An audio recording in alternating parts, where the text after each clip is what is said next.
So a logic flow is essentially reverse engineering a outcome of data, whether it be a percent change, a z-score, a coefficient of variation. Logic flow is a way to create context and create a story and actually take action on the data.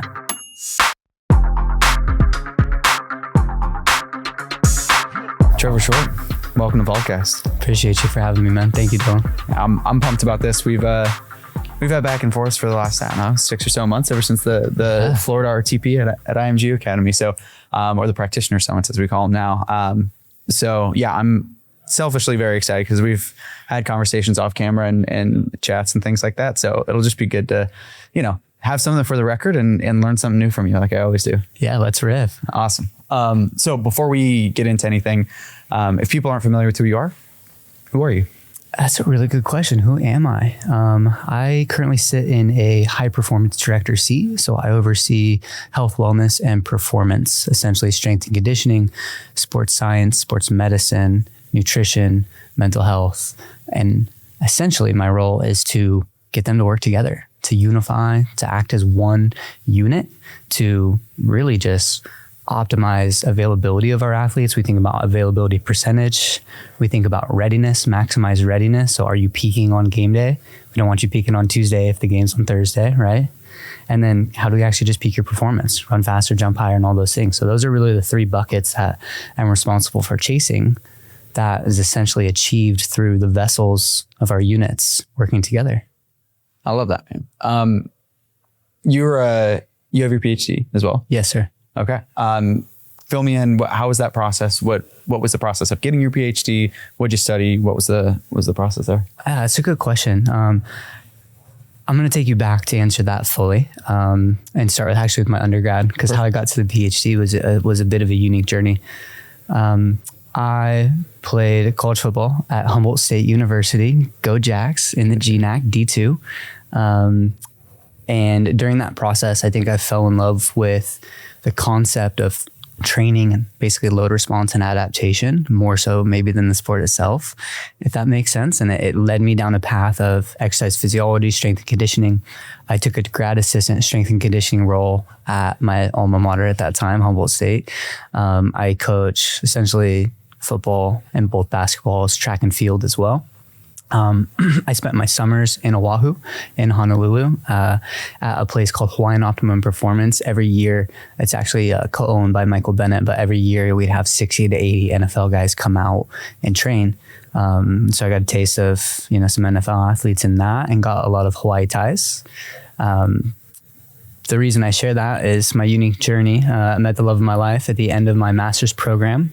She decided she wanted to sell elevators. So we actually moved to San Francisco so she could sell elevators. I took a role as a director of performance, and then ultimately sat in a COO seat of a private sector with multi-million-dollar facilities, pro athletes, and Gen Pop as well. Did that for a couple of years. And then, time came, I knew I wanted to get out of the private sector and get my PhD. At that time, I actually pursued Auckland University of Technology.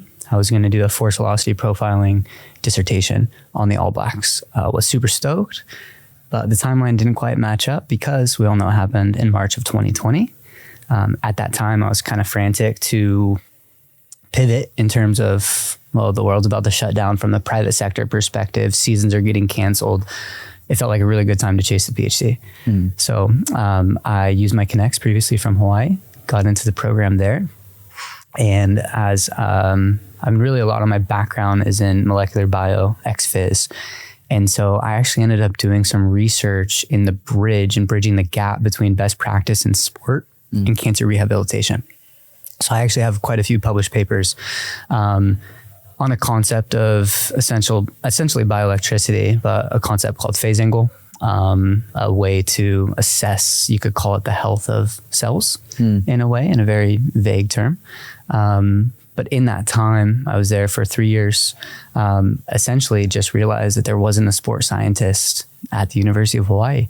And that was my training, that was my background, and it's something that didn't exist. So after my first year of being there, kind of getting settled into a PhD program, publishing papers, I started to connect with all the teams, integrated into beach volleyball, integrated into soccer, integrated into football, integrated into basketball. And before you know it, I was a PhD candidate, but I was also like directing sports science for so many teams. Well, the challenge and the interesting part of that was I wasn't on payroll at the time. So I had a network of anywhere between 12 to 16 rotating interns that were undergrad and graduate interns that were actually feet on the ground and, fulfilling the work. I was just handling the conversations, the delegation, the information to the coaching staff. But with that, Hawaii was an incredible, epic experience for sure.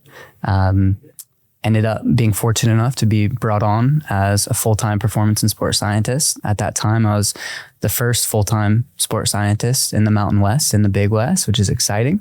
That led into a bit of a high-performance director seat there, and ultimately led me to where I'm at now.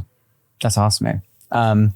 It's super cool just because, again, having a business background, having a sports science, and having a physiology background, it's, at face value, it almost sounds like you're bouncing all over the place, but it's very obvious that there's like a continuous theme throughout it of just making sure things are communicated effectively, making sure there's systems set in place, making sure that what people assume is happening is actually happening, right? Yeah, 100%.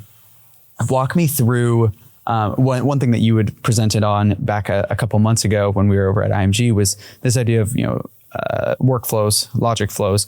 Can you just talk about, A, what those are, B, why they're important, and then, we can take it from there.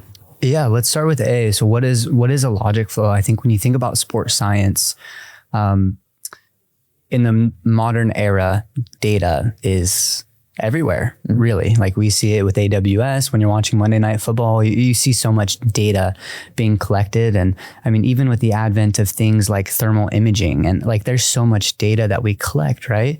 But a logic flow really starts with the end in mind. And what I mean by that is like a lot of times when you think about the data that we're collecting, we try to find something to do with the data. But really you want to actually flip backwards and think, what question is this going to answer? What question is the coach asking me? What does that imply? And so what? So a logic flow is essentially reverse engineering a outcome of data, whether it be a percent change, a z-score, a coefficient of variation, whatever statistical entity that you might be utilizing to decide that something meaningful is happening or occurring in the data world, right? A logic flow is essentially saying, if z-score is 1, then we do nothing or something or whatever that might be, right? And if you really zoom out and contextualize that into the world of sports science, you have internal loads, you have external loads, you have wearable tech. You've got all these different entities and ways that data is coming in. Logic flow is a way to create context and create a story and actually take action on the data. Amazing. Something that comes to mind is like this idea, like we know that systems are incredibly important, and we know that having these logic flows, essentially, the purpose behind them is ensuring that things are done consistently, right? And to a certain degree of accuracy, regardless of the person acting on it. I think there could be a counter or a downside to some of these systems in that if you get brought in as a, maybe entry level sports scientist and you say, okay, these are the if-then logic flows that we're working on, it may encourage them to not necessarily take a step back, zoom out and say, okay, why? Yeah. What's going on? How, in your role, in previous roles, overseeing multiple staff members and understanding what's, and making sure that everybody's developing, how are you ensuring that people are actually following protocols, ensuring that they're doing the things that they're supposed to be doing, while also making sure that they're developing and growing as individuals themselves? That's a really good question, Dylan. The development piece, that's a two-part question. I think the development piece comes really with exposure. Yeah. Right? You get exposed to a situation where an athlete might have a mind somatic lag. They might feel great and their testing scores might be awful, et cetera. And really, I think in context, what does that imply? Sometimes you might intervene, sometimes you might not intervene, but I think you have to get exposure in those situations to really develop. Systems aren't perfect. They never will be perfect, right? But I think our goal, again, is to maximize availability. Are you and can you play? Can you perform better? And are you ready for the game? I mean, those are the entities, right? It would be, in my opinion, naive to assume that systems would not move the needle closer to a higher % chance that we are available, we're more ready to train, and we could potentially perform better, if that makes sense, right? So you have to create a system within a confined situation for something that is chaotic. And that's really tricky to do. And I think the art of that piece of being a systems engineer, looking at things from a systems development lens and creating if-then logic flows and systems, is putting people in a situation where they can use their own experience, their own expertise, and make decisions. So essentially what you're kind of doing is like if you're bowling, you're kind of creating bumper rails where you're like, this is kind of the ballpark that we play in, but like, you're your own special snowflake as a practitioner, like do what you do, right? If that makes sense. So I think an example maybe of that as someone with a strength conditioning background who transitioned into sports science, right? If I tell a strength coach, this is how you're going to run your dynamic, you're going to do an A series, a B series, and a C series. You're going to have a yielding ISO, a resisted and unassisted entity part of your warm up, and then an unloaded max effort vert jump. I mean, whatever it might be, right? That's a fast track to not being in a good situation together, right? However, if it's, hey, we expect some of these qualities to be included in this workflow, because the % chance that the outcome of this system will yield good results is pretty high. Yeah. Right? 100%. So then I think what you're getting to is, well, how do you actually get it to happen though? Because like you can make this really cool and sexy if-then logic flow. Like I'd have to check, maybe I think it's at 147 or 148 different if-then logic flows of decision-making trees that we utilize, right? Does that mean that all 100 and let's call it 50 of those are accurate and spot on, should be used in the exact same context at the exact same time? No, probably not. However, I think, again, what's important is to zoom back out and just think, man, does this have an opportunity to help increase our % availability, our readiness, and our performance? And I think most of the time, a system allows you to actually achieve that goal, right? And that's what this whole high performance C, and that's what it's all about. That's all that really matters in a way. Yeah. Right? Let's try to not get hurt or get hurt as often, because injuries are going to happen. Let's ball out on game day. And then let's develop our athletes. And if we're doing those three things at a high level, at a high % chance, then we're actually moving the needle and we're progressing and developing humans, which is, I mean, it's human performance, right? Yeah, for sure. To kind of wind that back though, I think the root of how do you actually get it done, that requires a very detailed respect of the process. One, an understanding of where you sit within the big picture, within that, onboarding, and clearly define roles and responsibilities within the scope of high performance. So essentially, if you have 5 or 6 units, everyone understands their seats. There's been a really well conducted education and onboarding process of how things might operate at an institution. There's been an in-depth conversation around the if-then logic flows that we decide to use, right? You should be able to get good results, because think about it. In my seat, we have a lot of sports that we're responsible for. There's no world where I can be at every high performance meeting and be the decision maker in every situation. But again, if we create constraints around a system and run a system that we understand is operating in a complex, chaotic environment of sport, the individuals that create what we call the high performance pod or unit at the individual level can come together, talk about the concepts, the philosophies, the strategies that we have as a unit agreed upon that we think are appropriate decisions to make in our if-then logic flows, and make the choice. Yep. Do we push? Do we pull? Do we modify workload? Do we pivot? Do we modify contacts? Whatever that might be, right? Do we travel a day early? Do we travel a day later? Like all those things, you're allowing this pod to make the decision. Yeah. Included in that pod is director of operations, head coach, all those things, right? It's also the education of the coaching staff and the education of the athlete. Like how we think of high performance pods is not just our staff, but our athletes are part of that pod. Our coaches are part of that pod. And that unit together has an opportunity to help actually keep each other more available, be more ready to perform on game day, to perform better, all those things, right? So with that, yes, systems, do they potentially get a bad rap because they could be so rigid? Absolutely, right? But I think it's the art of creating it that allows the flexibility for your practitioners to succeed. What I'd share is, if I had a group of 5 world-class individuals and 5 grad assistants, right? The system for both of those groups could be the same, and it would actually elevate the GA group to potentially make better decisions more often.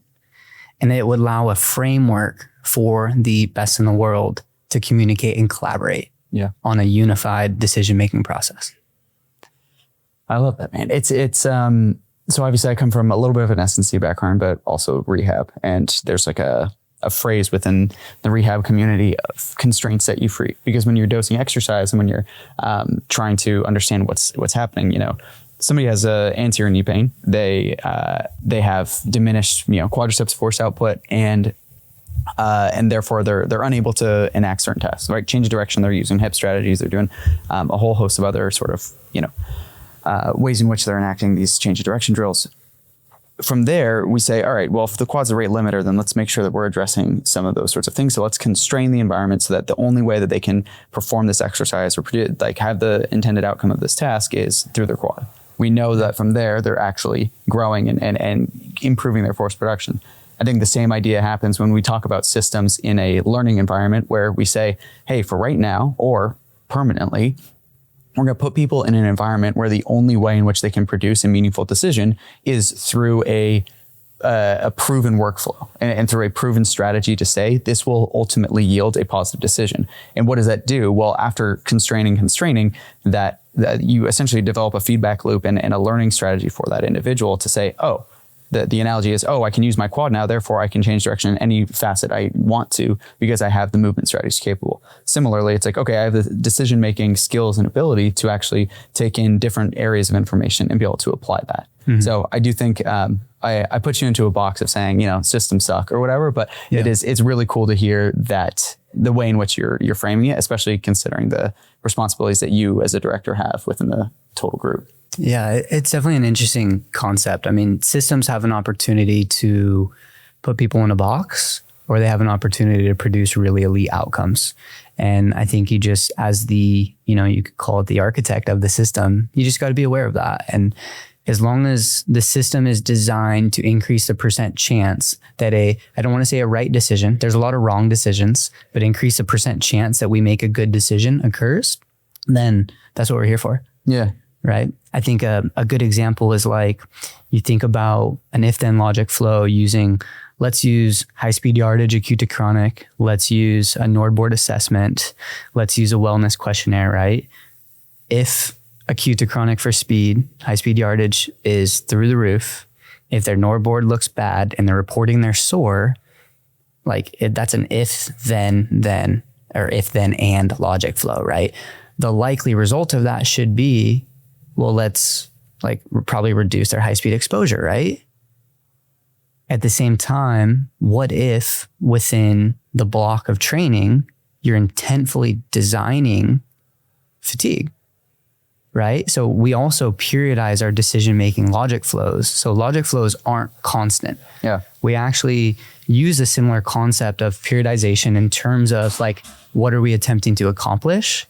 But our logic flows are periodized. So for example, when we are intentionally inducing that, we understand that risk is increased and we welcome that. And when we see that, our response is not, we need to modify, we need to reduce load. This was the plan all along. It's good that we trained hard enough to get it fatigued and we still have not had an injury yet. Now, do we need to continue pushing, or is it time to allow the load response to come through and the adaptation to occur, right? So it's not just it's not a set system. It's dynamic systems theory, just like the human body, right? Systems are designed to be dynamic. The constraints can't be so rigid that it puts someone in a box. It has to be loose enough to allow for good decisions to happen within the context of the environment. And in sport, that changes quickly. Totally. So I think the example that you gave was perfect, right? You have multiple different variables coming into a single kind of decision-making workflow, and then you have an output. Would you mind just giving people, I know the listeners are gonna be like, oh, that makes a lot of sense. Yeah. Obviously hearing high-speed yardage, Nordboard, all these sorts of things, a lot of times people are gonna think, okay, football, or some type of field-based sport. Yeah. Would you be able to also give a similar workflow for something that may be a little bit more constrained, call it volleyball, call it, basketball, something where, you don't, high-speed yardage is still important, right? But oftentimes the court's constrained enough to the point where they may not even get into that high-speed band, Yeah. You want to just give a similar example using maybe different technologies, different systems, all those sorts of things? That takes me back to my time at Hawaii. Our men's volleyball team, top in the country, won a national championship with that group. I mean, epic, right? Yeah. Incredible group of talented individuals. Obviously a real high demand jumping sport and a high demand, high velocity swinging sport as well. So we can use some of this examples for swinging that we utilized. We would use some optical sensors essentially to address and evaluate how many, optical and IMU based, accelerometer based. We're looking at a correlation study if they were accurate. We were validating the two. But at its premise, we just want to know how many swings are you taking, man? That's it. How many times are you swinging at the ball? With that, we're also doing internal, external, rotational assessments on the force frame. We're doing some grip strength testing and some other things. And then we also did essentially like a max velo serve into a net. It's really hard within the constraints of volleyball because you have to, the ball has to land within a square for the point to essentially count, but we just have them rip into a net. And so now all of a sudden we have, basically an output metric. We have a workload or work volume metric, and then we kind of have a force metric. So we're basically, we recreated kind of the athlete monitoring cycle for the arm of volleyball players, right? So with that, the example that you asked for, I think that becomes a simple if-then logic flow.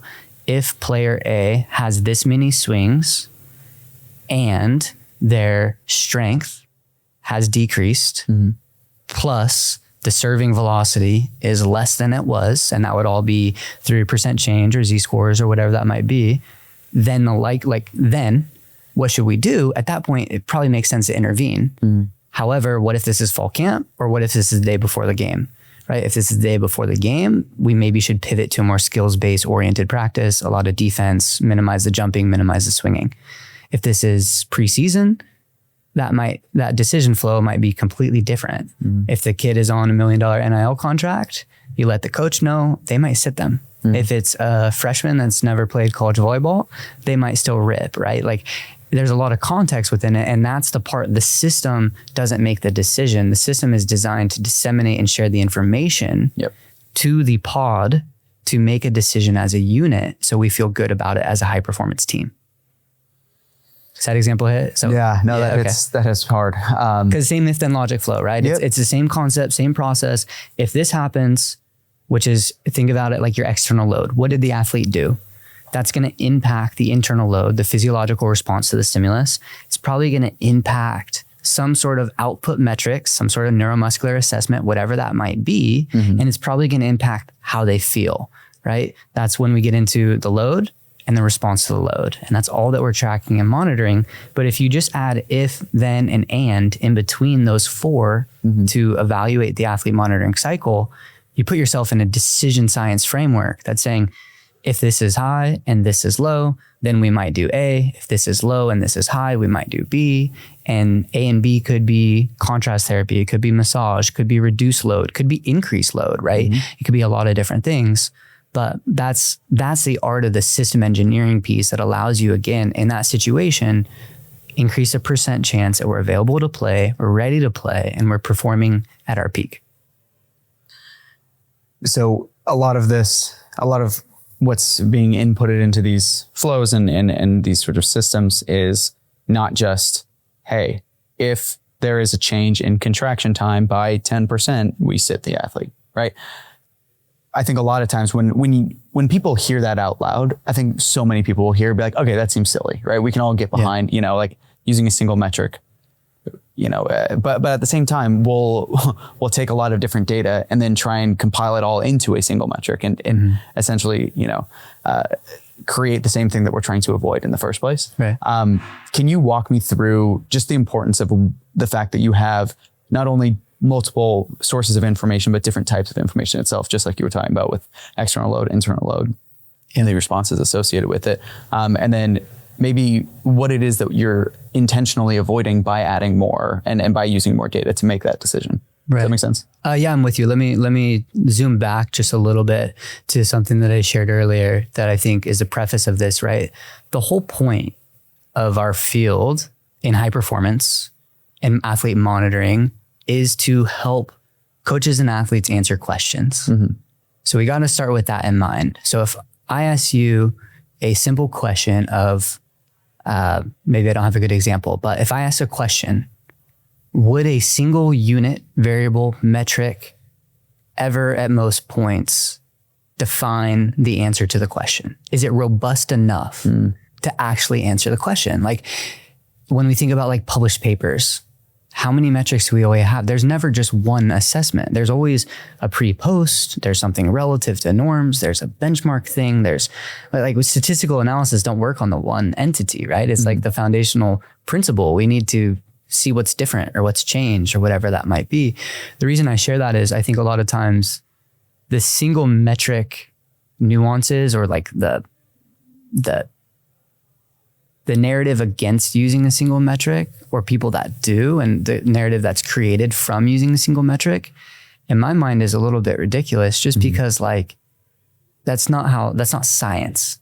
That's not like present a research question, make a hypothesis. It doesn't follow that logic flow. You'd look at it from multiple angles, if that makes sense, right? So I think if you really just zoom out and think about it, an acute to chronic workload ratio, a force plate output, a NordBoard output, a GPS or wearable tech output, HRV in a vacuum, there's very limited situations where that would answer the question.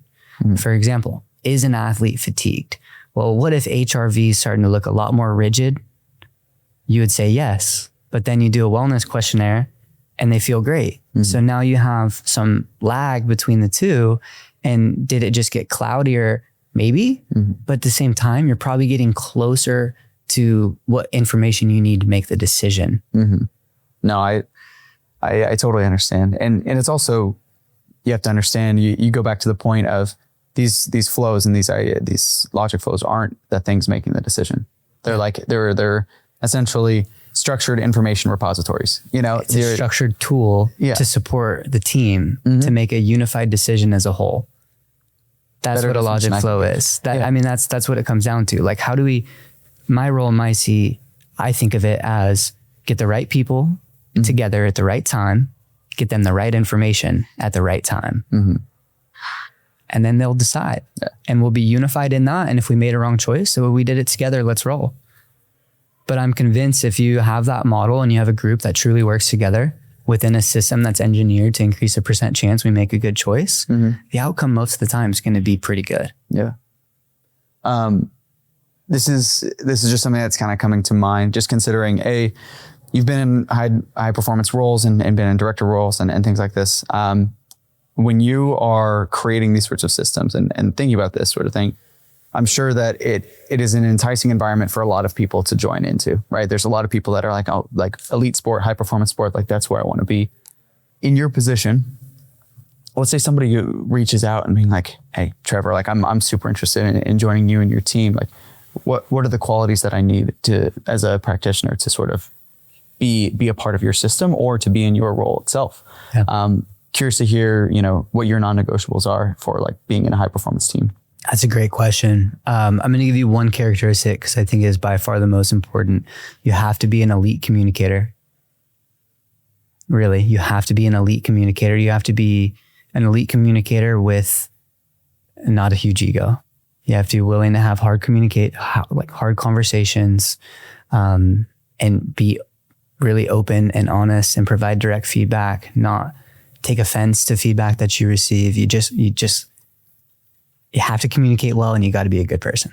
And I think those two foundational principles really, really allow people to accelerate in the field, if that makes sense. There's a certain point where no matter what you know, how you deliver it starts to become more important, right? If a coach asks me about a decision flow and I am not listening to what he's sharing, I'm just pressing my agenda, I'm just riffing, we're not getting along well. It doesn't matter if I am the best in the world at XYZ, which, you know, are top 5 or whatever that is, like, it's not going to be delivered well.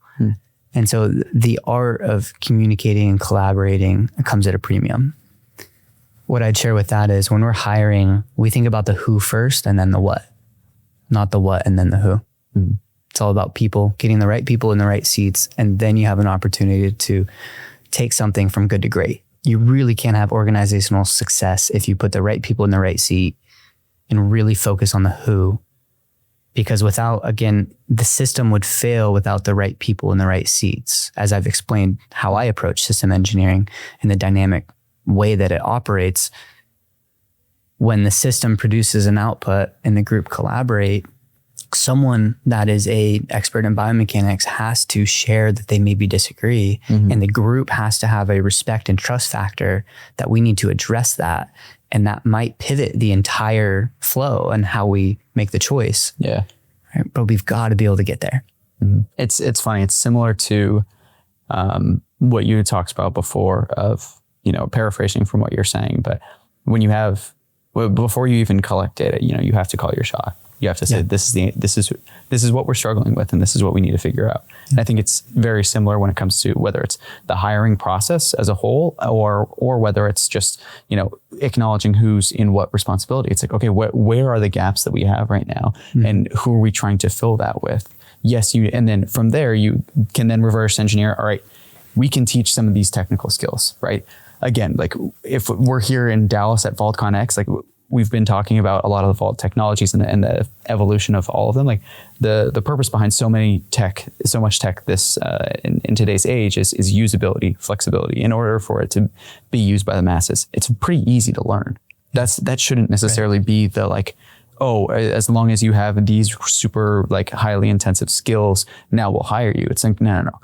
Are you somebody that can work well with others? Are you somebody that can communicate well? And I think one thing that you brought up, part of communication is disagreeing and being able to disagree and bring up an idea in a respectful manner to just say, hey, I understand where you're coming from. And I totally appreciate that angle.